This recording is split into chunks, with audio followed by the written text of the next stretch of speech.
Recorded Books presents an unabridged recording of Stealing with Style by Emyl Jenkins, narrated by Linda Stevens.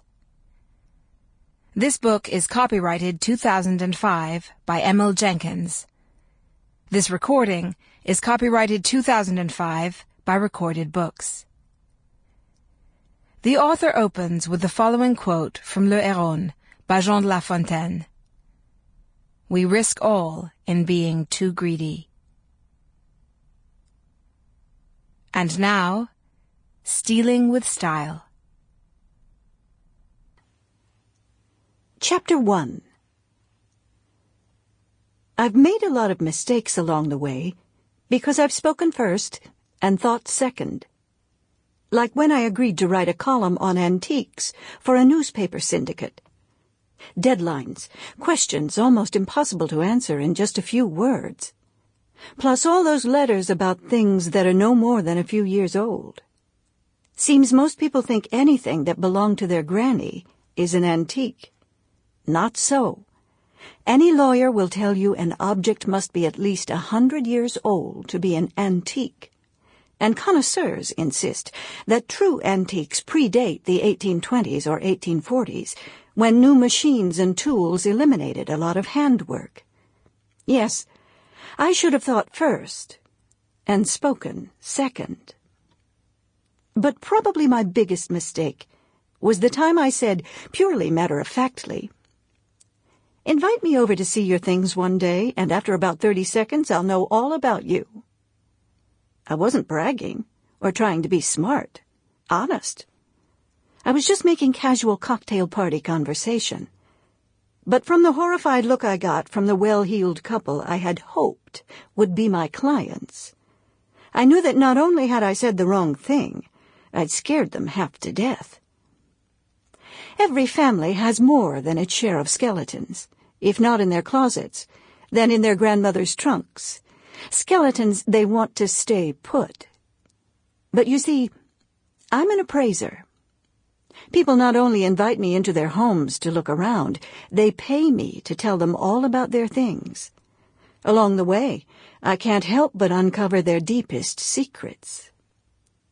I don't need to dig around in musty old trunks to learn about my clients, and I certainly don't need tarot cards. Just a glance around the room tells me everything, whether they're educated or self-made, if they've traveled or stuck close to home, if they're rich or poor. Where there's money, and there usually is in the houses I'm paid to visit, it's easy to tell if it's old money or new. The evidence is all right there.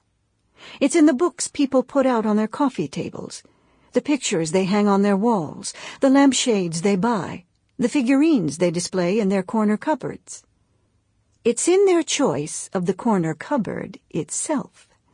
Antique or new, plain or fancy, traditional or modern. Yes, people lay their lives out in their homes, just the way Granny used to do when she hung her laundry out in her backyard for all to see. In my profession, I'm surrounded by lust, greed, envy, sometimes even malice. The latter usually when I'm not looking. But what do you expect when antiques bring such big bucks? Oh, those treasures from the past may exude an air of gentility and sophistication. But the truth is the antiques market is a lot like the stock market.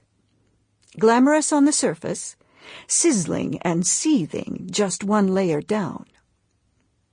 Think of it this way. Crime, they say, follows money. If crime can happen on Wall Street, and we know it does, then anything can happen just down the street from you, in antiques malls and shops and auction houses. Money breeds greed, and greed lurks behind every door on every street in every town. I've seen it almost daily when doing appraisals for the rich, the very, very rich, the wannabe rich, and sometimes just nice, simple people who have watched Antiques Roadshow one time too many. What they all have in common is the hope that their things will be valuable. Even my friends working at the auction. Sample complete.